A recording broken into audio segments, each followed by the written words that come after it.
Hello learners, welcome back to my channel let's crack exam prep. तो आज हम बात करने वाले हैं एनसीईआरटी पैनल ने एक सजेशन दिया है कि अभी जितनी भी अप टू 12th क्लास की बुक्स हैं उनमें इंडिया का नाम इंडिया के प्लेस पर रिप्लेस कर एज अ भारत हम अपनी सभी बुक्स में यूज़ करें। देखिए, पहले इंडिया को कैसे रिप्रेजेंट किया जाता था कि इंडिया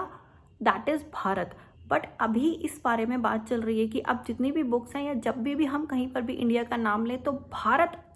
दैट इज इंडिया, यानी कि इंडिया दैट इज भारत के प्लेस पर भारत दैट इज इंडिया का हम इस्तेमाल करें। बिकॉज बहुत सारे लोग इंडिया को यानी कि भारत को इंडिया के नाम से ही जानते हैं। कुछ लोगों को इसका नाम शायद भारत का नहीं पता है, बट क्योंकि हम ही इसको इस तरीके से यूज कर रहे थे हर जगह पे कि India that is Bharat. But अब एनसीईआरटी ने फाइनली अभी ये फाइनल डिसीजन नहीं हुआ, बट हाँ ये सजेशन दिया है कि हम अब कमिंग ईयर से अपनी सारी बुक्स में इंडिया जहाँ पे भी हम नाम का इस्तेमाल कर रहे हैं भारत के लिए, अपनी कंट्री के लिए, उसके प्लेस पर हम इंडिया की जगह अब हम भारत का नाम यूज़ करें। इवन ये चीज़ जब ज़्यादा चर्चा का विषय तब बनी जब अभी रिसेंटली जो G20 आपकी समिट हुई थी, उस समिट में प्रेसिडेंट ने सभी कंट्रीज़ को जो डिनर के लिए होस्टिंग की थी, तो उन्होंने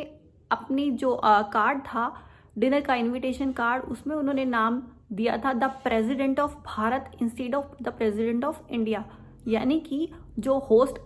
हमने G20 को होस्ट किया, हमने डिनर को होस्ट किया, हमारे प्रेसिडेंट हाउस में एक डिनर पार्टी थी जिसमें एक इनविटेशन था। इनविटेशन में होस्ट का नाम प्रेसिडेंट ऑफ भारत था इंस्टेड ऑफ इंडिया, यानी कि वहाँ पे उन्होंने इंडिया का इस्तेमाल नहीं किया, उन्होंने भारत का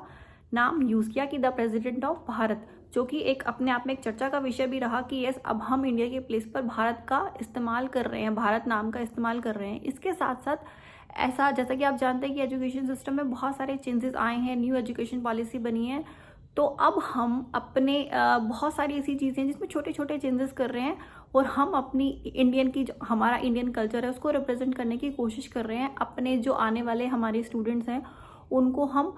उन्हीं नामों का इस्तेमाल करके हम पढ़ा रहे हैं। जैसे कि हम अभी यूज़ कर रहे थे हिस्ट्री पढ़ाने के लिए कि एंशियंट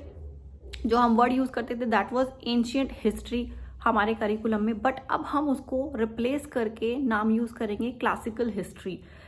हिस्ट्री ऑफ इंडिया। और सबसे ज़रूरी जिस चीज़ पर फोकस किया जा रहा है वो ये है कि हम स्टूडेंट को इंडियन नॉलेज सिस्टम के बारे में